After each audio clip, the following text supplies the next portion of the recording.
نحمده ونصلي على رسوله الكريم وعلى آله وصحبه أجمعين أما بعد فأعوذ بالله من الشيطان الرجيم بسم الله الرحمن الرحيم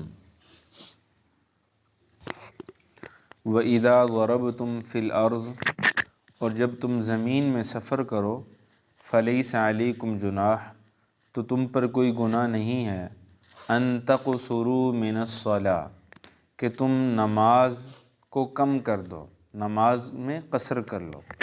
إِنْ خِفْتُمْ أَن يَفْتِنَكُمُ الَّذِينَ كَفَرُوا اگر تمہیں خوف ہو کہ تمہیں فتنے میں ڈال دیں گے کفر کرنے والے، تم أَن يَفْتِنَكُمُ الَّذِينَ کہ تمہیں فتنے کا شکار کر دیں گے کفروا کون لوگ؟ الذین کفروا جنہوں نے کفر کیا۔ ان الکافرین کہ بے شک کفر کرنے والے کانوا لکم عدوا مبینا وہ تمہارے کھلے دشمن ہیں۔ معزز سامعین، گزشتہ آیات طیبات کے اندر اللہ تعالیٰ نے جہاد اور مجاہدین کی فضیلت کو بیان فرمایا تھا، اور پھر اس کے ساتھ ساتھ اللہ تعالیٰ نے یہ بات بھی ارشاد فرمائی کہ ہجرت یہ بسا اوقات یہ فرض ہو جاتی ہے، اور ہجرت نہ کرنے والوں کو اللہ تعالیٰ نے سخت مذمت کا نشانہ بھی بنایا، اور ان کے لیے میں نے آپ کے سامنے عرض کیا تھا کہ ابتدائے اسلام میں ہجرت کو اسلام کے ساتھ مشروط کر دیا تھا، یعنی اسلام اسی آدمی کا قابل قبول سمجھا جاتا تھا جو کہ ہجرت کر کے مکہ سے مدینہ المنورہ میں سرکار دو عالم صلی اللہ علیہ وسلم کے پاس چلا جاتا تھا۔ اب دیکھیے کہ سفر ہجرت کا ہو یا جہاد کا ہو، ہجرت ہے تو اس میں بھی سفر درپیش ہوتا ہے، سفر کرنا پڑتا ہے، اور اگر جہاد ہو تو جہاد کے لیے بھی سفر کرنا پڑتا ہے، اور بسا اوقات دشمن کی سرکوبی کے لیے اس کا پیچھا کرنے کے لیے بہت لمبے لمبے اسفار طے کرنا پڑتے ہیں۔ تو چونکہ ان دونوں چیزوں کے اندر سفر کی ضرورت پیش آتی ہے، اس لیے اللہ تعالیٰ نے اب یہاں پہ اس آیت مبارکہ میں سفر کا حکم بیان فرمایا ہے۔ اور معزز سامعین، سفر کے بارے میں ایک بات تو یاد رکھیے کہ عام حالات میں سفر بلا وجہ نہیں کرنا چاہیے، سخت ضرورت کے پیش نظر ہی سفر کرنا چاہیے، اس لیے کہ رسول اللہ صلی اللہ تعالیٰ علیہ وسلم نے ارشاد فرمایا کہ السفر قطعۃ من العذاب کہ سفر جو ہے یہ بھی ایک عذاب کا ٹکڑا ہے، اس لیے کہ سفر کے اندر جو ہے وہ نہ انسان وقت پر سو سکتا ہے، نہ وقت پر کھا پی سکتا ہے، اور نہ ہی وقت پہ کوئی اور کام کر سکتا ہے۔ کھانے پینے کا شیڈول وہ بھی تبدیل ہو جاتا ہے، اور سونے پینے کے، سونے جاگنے کے جو اعمال ہیں وہ بھی آگے پیچھے ہو جاتے ہیں۔ تو اور ویسے بھی سفر کے اندر ایک جو ہے وہ ایک عجیب طرح کی بے چینی بھی رہتی ہے جب تک کہ وہ گھر واپس نہ آ جائے۔ اسی طرح ہوتا ہے نا جی، اس لیے سرکار دو عالم صلی اللہ علیہ وسلم نے فرمایا کہ جو سفر ہے یہ ایک عذاب کا ٹکڑا ہے۔ تو سفر اسی صورت میں، یہ بات میں آپ کو ادب کے طور پہ عرض کر رہا ہوں کہ جب سخت ضرورت پیش آئے تو تب سفر کرنا چاہیے، اور جب سفر میں مقصد پورا ہو جائے، یعنی آپ ایک کام کے سلسلے میں گئے ہیں تو جیسے ہی کام آپ کا مکمل ہو جائے تو فوراً گھر پہنچنے کی کوشش کرنی چاہیے، بلا وجہ وہاں پہ رکے نہیں رہنا چاہیے۔ بات سمجھے نا جی، یہ سفر کے آداب سے متعلق میں آپ کے سامنے عرض کر رہا ہوں۔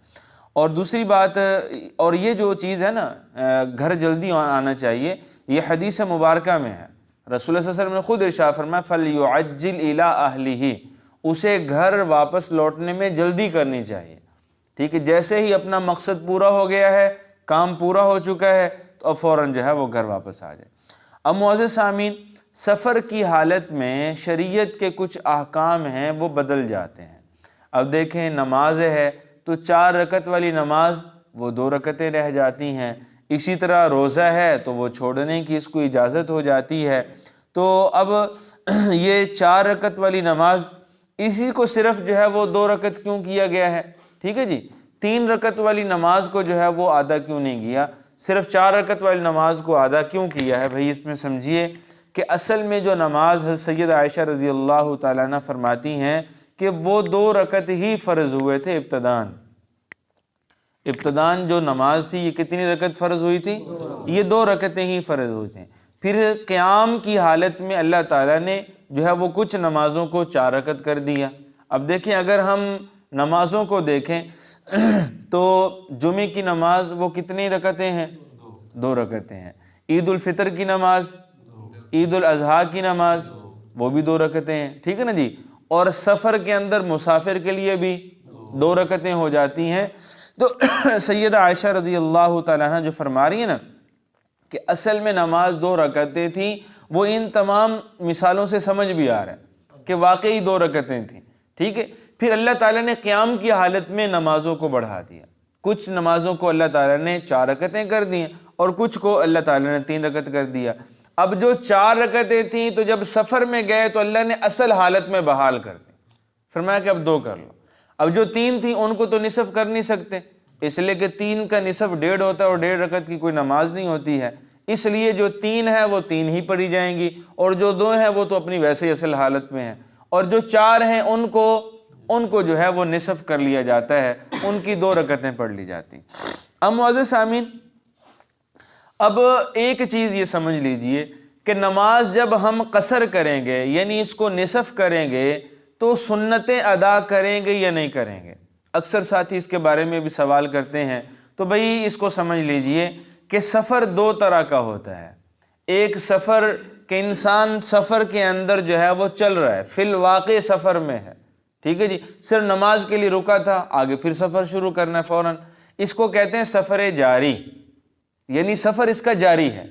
اور ایک جو سفر ہے وہ یہ ہے کہ آپ کسی منزل پہ پہنچ چکے ہیں تو آپ مسافر، اپنی قیام گاہ پہ نہیں ہیں، کہیں آئے ہوئے ہیں، لیکن آپ کسی منزل پہ پہنچے ہوئے ہیں، رکے ہوئے ہیں، تو اس کو سفر منزل کہا جاتا ہے، ٹھیک ہے جی۔ تو اگر سفر جاری میں آپ نماز پڑھ رہے ہیں تو آپ کو بالاتفاق سنتیں چھوڑنے کی اجازت ہے، آپ صرف فرض پڑھیں، 2 رکعتیں پڑھیں، آگے اپنا سفر جاری کر لیں۔ اور جو سفر منزل ہے یعنی آپ نے لاہور جانا تھا اور لاہور آپ پہنچ گئے ہیں، ٹھیک ہے جی، اور وہاں پہ آپ کو 2-3 دن کا کام ہے، 5 دن کا کام ہے، 10 دن کا کام ہے، 15 دن تک مسافر ہوتے ہیں۔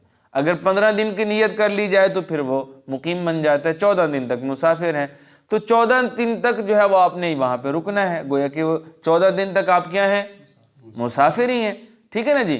اب آپ کو نماز قصر ہی کرنی ہے، لیکن اب چونکہ آپ ایک جگہ پہ رکے ہوئے ہیں، منزل پہ پہنچے ہوئے ہیں، اس لیے حکم یہ ہے کہ اگر وقت ہے آپ مصروف نہیں ہیں، ٹھیک ہے نا جی۔ ایک ہے کہ منزل پہ پہنچے ہوئے لیکن مصروفیت بھی ہے، جیسے ہمارے ساتھی یہاں پہ جو ہے وہ شالمی میں مال وغیرہ لینے جاتے ہیں، اب وہ کیا تو مصروفیت کا وقت ہوتا ہے، پرچیزنگ کرنی ہوتی ہے، کبھی وہاں سے کبھی وہاں سے، بہت جلدی ٹائم شارٹ ہوتا ہے، تو ایسی حالت میں بھی جو ہے وہ آپ سنتیں چھوڑ سکتے ہیں۔ لیکن اگر ویسے آپ اعزاء کے ہاں گئے ہوئے ہیں، رشتہ داروں کے ہاں گئے ہوئے ہیں، یا آپ نے خرید و فروخت کر لی ہے، اب آپ فارغ ہیں، نماز کا وقت ہے، ٹھیک ہے، پھر اس صورت میں حکم یہ ہے کہ آپ کو سنتیں بھی ساتھ پڑھنی چاہیے۔ نماز تو فرض تو 2 ہی رکعتیں پڑھیں گے، لیکن جو سنتیں ہیں ان کو ساتھ پڑھنا چاہیے۔ اب میں نے عرض کیا کہ سفر کتنی طرح کا ہوتا ہے؟ 2 طرح کا ہوتا ہے۔ ایک سفر جاری میں سنتیں چھوڑنے کی اجازت ہے، اور دوسرا سفر منزل میں سنتیں چھوڑنے کی اجازت نہیں ہے، وہاں پہ آپ کو سنتیں ادا کرنی ہوں گی۔ اب معزز سامعین، تیسری چیز جو اہم ہے وہ یہ ہے کہ مسافت شرعی کیا ہے، یعنی کتنا سفر ہو تو ہم یہ سمجھتے ہیں بھی یہ سفر شرعی ہے، نماز قصر کی جا سکتی ہے، روزہ چھوڑنے کی اجازت ہو سکتی ہے، اس کو اچھے طریقے سے سمجھ لیجیے۔ بھئی دیکھیں، قرآن و سنت کے اندر یہ جو کلومیٹر یا میل ہم بیان کرتے ہیں نا، اس کا قطعی کہیں پہ یعنی تعین نہیں ہے کہ اتنا آپ سفر کریں تو آپ کے جو ہے وہ نماز قصر ہوگی، روزہ چھوڑنے کی اجازت ہوگی، بات سمجھے نا جی۔ اب فقہائے کرام نے رسول اللہ صلی اللہ تعالی علیہ وسلم اور صحابہ کے اقوال اور افعال، یعنی ان کا سفر کے بارے میں جو ان کا طریقہ کار تھا، اس پہ غور و فکر کیا، اور نتیجہ یہ نکالا کہ اگر 48 میل یعنی 3 دن کی مسافت، ایسا سفر، ایسی مسافت کہ جو انسان 3 دن کے اندر طے کر سکتا ہے، وہ سفر شرعی ہوگا۔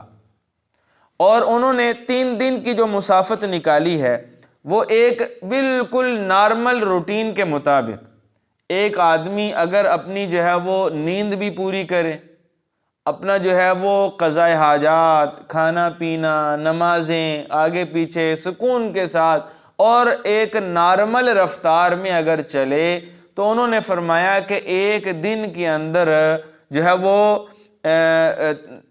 تقریباً جو ہے وہ 12 میل انسان سفر کر سکتا ہے۔ کتنا جی؟ 12 میل، ٹھیک ہے جی۔ تو انہوں نے فرمایا کہ 3 دن اور 3 رات میں اب یہ جو سفر کر سکتا ہے ایک نارمل آدمی، وہ تقریباً 48 میل کر سکتا ہے۔ کتنا کر سکتا ہے؟ اب 48 میل کو جب ہم کلومیٹر میں کنورٹ کریں گے تو وہ کتنا بنے گا؟ وہ 78 کلومیٹر بن جائے گا۔ کتنا بنے گا جی؟ تقریباً 78 کلومیٹر، یعنی 77 پوائنٹ آگے کچھ ہے، تو آپ 78 لگا لیں۔ 78 کلومیٹر جو ہے یہ اب مسافت شرعی ایک معیاری سفر بن گیا کہ اگر کوئی اتنی مسافت، اتنے سفر کی نیت سے اپنے گھر سے نکل گیا اور پھر اپنی بستی سے نکل گیا، جیسے ہی بستی سے باہر نکلا، اب یہ مسافر ہے۔ اب یہ کیا ہے؟ مثال کے طور پہ یہاں سے ہم نکلے ہیں، ہم نے ادھر تاندرے والے کی طرف جانا ہے، جانا لاہور ہے، لیکن ہم نے جو ہے وہ سوچا کہ جلے چوک سے انٹرچینج پکڑیں گے، ٹھیک ہے، یا پھر اس طرف اگر ہو جائیں، یعنی سمندری سے ہی آگے جو ہے وہ تاندرے روڈ اور سادہ والے کی طرف، تو جیسے ہی ہم نہر کراس کریں گے تو ہم کیا ہیں؟ ہماری آبادی یہاں نہر تک ہے نا جی۔ ادھر آپ جو ہے وہ جیسے ہی پیٹرول پمپ پہ پہنچے ہیں تو اس سے آگے کیا ہے؟ اس سے آگے مسافر ہے۔ ظہر کی نماز کا وقت قریب تھا، آپ نے جو ہے وہ جلدی سے آپ گھر سے نکلیں، لیکن آپ نے سوچا چلیں یار پمپ پہ جا کے نماز پڑھ لیں گے یا آگے جا کے کہیں نماز پڑھ لیں گے، تو اب یہ آپ قصر ہی کریں گے۔ بات سمجھے نا جی؟ تو یہ نہیں دیکھا جائے گا کہ آپ نے سفر کتنا کر لیا ہے، یہ دیکھا جائے گا کہ آپ کتنی سفر کی نیت سے گھر سے چلے ہیں۔ بات سمجھے نا جی؟ اگر آپ نے 78 کلومیٹر یا اس سے زیادہ کی نیت لے کر گھر سے چلے ہیں، تو جیسے ہی اپنی بستی سے آپ نکلے تو آپ کیا ہو گئے؟ مسافر۔ اور یہ جو 78 کلومیٹر آپ کے سامنے عرض کیا ہے، یہ ایک طرف کا سفر ہے، ایسا نہیں کہ جو ہے وہ آنے جانے کا جو ہے وہ ٹوٹل ملا کے 78 کلومیٹر بنا لیا جائے، نہیں، بلکہ ایک طرف کا جو سفر ہے اس کو دیکھا جائے گا۔ تو بہرحال معزز سامعین، یہ چند آپ کے سامنے بنیادی سفر سے متعلق احکام میں نے عرض کیے ہیں۔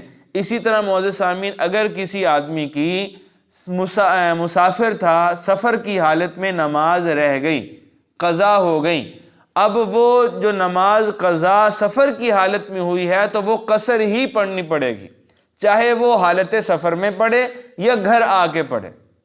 اسی طرح جو حالت اقامت میں نماز رہی ہے وہ پوری ہی ادا کرنی ہوگی، چاہے وہ گھر میں ادا کرے یا حالت سفر میں ادا کرے۔ یعنی جو نماز جس حالت میں قضا ہوئی ہے اسی حالت میں اس کو لوٹانا کیا ہے؟ ضروری ہے۔ بات سمجھے نا جی؟ اب ذرا دیکھیں، تو فرمایا وَإِذَا ضَرَبْتُمْ فِي الْأَرْضِ، اور جب تم زمین میں سفر کرو، فَلَيْسَ عَلَيْكُمْ جُنَاحٌ، تو تم پر کوئی حرج نہیں ہے، أَن تَقْصُرُوا مِنَ الصَّلَاةِ، کہ تم نمازوں کے اندر قصر کرو، ٹھیک ہے جی۔ اور بھئی یہ یاد رکھیں، یہ جو قصر ہے یہ واجب ہے۔ یہ قصر کیا ہے؟ یعنی مسافر پر قصر کرنا واجب ہے۔ اگر کوئی مسافر جان بوجھ کے قصر نہیں کرتا، پوری نماز پڑھتا، تو وہ گناہگار ہوگا، ٹھیک ہے جی۔ اور فقہا فرماتے ہیں کہ یہ اللہ کی طرف سے ایک انعام ہے امت محمدیہ کے لیے، اور اللہ کے انعام کو رد کرنا یہ جو ہے وہ اپنے آپ کو محروم کرنے کی بات ہے۔ اسی لیے جو ہے وہ آدمی گناہگار ہوگا جو اللہ کے اکرام کو ٹھکرائے گا۔ بات سمجھیں؟ اب دیکھیں، اگر ہم کسی کے سامنے کوئی چیز کھانے پینے کی رکھیں اور وہ بغیر کسی وجہ کے اگر اس کو تناول نہ کرے تو ناراضگی ہوگی یا نہیں ہوگی؟ ٹھیک ہے، یار میں نے اس کے لیے اتنا تکلف کیا اور یہ جو ہے وہ ایسے ہی جان بوجھ کے بلا کسی وجہ کے، عذر ہو تو ایک الگ بات ہے، بغیر کسی عذر کے نہیں کھا رہا۔ تو اب اللہ تعالیٰ نے ایک اکرام اپنے بندوں کے ساتھ کیا ہے۔ بھئی اب مسافر ہے، سفر میں جو ہے وہ وقت کم ہوتا ہے، تکلیف ہوتی ہے۔ اگر روزے کا حکم ہوتا، آپ اندازہ لگائیے گرمیوں کا سفر ہو اور پھر کام بھی کرنا ہو، آپ نے مثال کے طور پہ پرچیزنگ ہی کرنی ہو، جا کے خریداری کرنی ہو، بازار پھرنا ہو، گرمی انتہاؤں پہ ہو، اور ساتھ جو ہے وہ روزہ اسی طرح فرض ہوتا تو کتنی تکلیف ہوتی بندے کے لیے۔ اور بعض سفر بھائی ضروری تو نہیں کہ ایک آرام دہ گاڑی ہی میسر ہو، ہیں بعض مسافر بیچارے وہ سواریاں کرتے ہیں، بعض پیدل سفر کرتے ہیں، ٹھیک ہے جی۔ اور پھر کچھ علاقے ایسے ہیں کہ وہاں پہ سفر تو الامان والحفیظ، ملتان کی طرف کا سفر ہو، جون جولائی کا مہینہ ہو تو خبریں جاتی ہیں بھائی، ٹھیک ہے جی۔ اسی طرح سندھ کے علاقے کا سفر ہو، وہاں تو جو ہے وہ اگر ادھر سے آپ نے پانی پیا ہے تو ایسی وہ جو یہ ہمارا تھر کا علاقہ ہے، ریگستان صحرا، روئی کی جب وہ دھول انسان کے اندر جاتی ہے تو سارا روزہ جو ہے وہ پیاس اتنی شدید کی لگ جاتی ہے کہ انسان پیٹ بھر جاتا ہے لیکن پیاس نہیں بجھتی، بات سمجھے نا جی۔